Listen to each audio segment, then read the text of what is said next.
पूरा लोकल సంకల్నాకే కాంగ్రెస్ ప్రభుత్వం సకలం చెరువుల ఆల్మోస్ట్ 70% కబ్జా చేసిన కాలేజీని ఏం బీకలేక వాళ్ళకి భయపడి ఫాతిమా కాలేజీకి భయపడి ఏం బీకలేక చాతగాని దద్దమ్మ ప్రభుత్వం ఇవాళ హిందూ గుళ్ళపై పడుతున్నారు.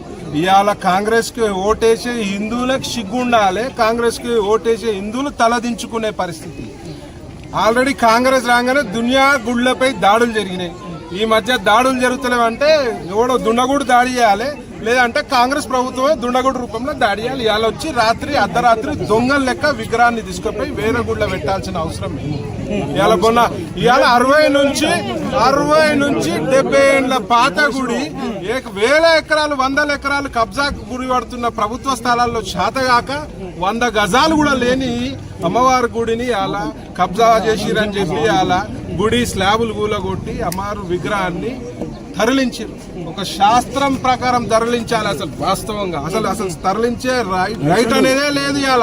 ఇవాళ ఎన్నో దర్గాలు రోడ్డు కట్టంగా ఉన్నాయి. మరి మీకు అంతా మొగోళ్ళు అయితే మరి దర్గాల దగ్గర పోయి మాట్లాడండి. ఇవాళ హిందూ దేవాలయాలపై కాదు మీ దాడి. దర్గాలు ఎన్ని ఉన్నాయి, అక్రమ కట్టడాలు ఎన్ని ఉన్నాయి, పెద్ద అక్రమ కట్టడాలు ఇవాళ FTL పరిధిలో కడుతున్నారు. మరి వాళ్ళతోటి రాజీ గుర్చుకొని మా హిందువులపై దాడి, హిందూ దేవతలపై దాడి, హిందూ గుళ్ళని ధ్వంసం చేయడమే ఇలా లక్ష్యంగా పెట్టుకున్నారు. డెఫినెట్ గా దీనిపై హిందూ సంఘాలు గాని, హిందూ ప్రజలు, హిందూ సోదరులు అందరు గమనిస్తున్నారు. ఇట్లాంటి చర్యలు ఇంకా చేస్తే మాత్రం ఆల్రెడీ బీఆర్ఎస్ ప్రభుత్వానికి హిందువులు బుద్ధి చెప్పారు. ఇవాళ ఈ ప్రభుత్వానికి కూడా బుద్ధి చెప్పే పరిస్థితి ఉంది.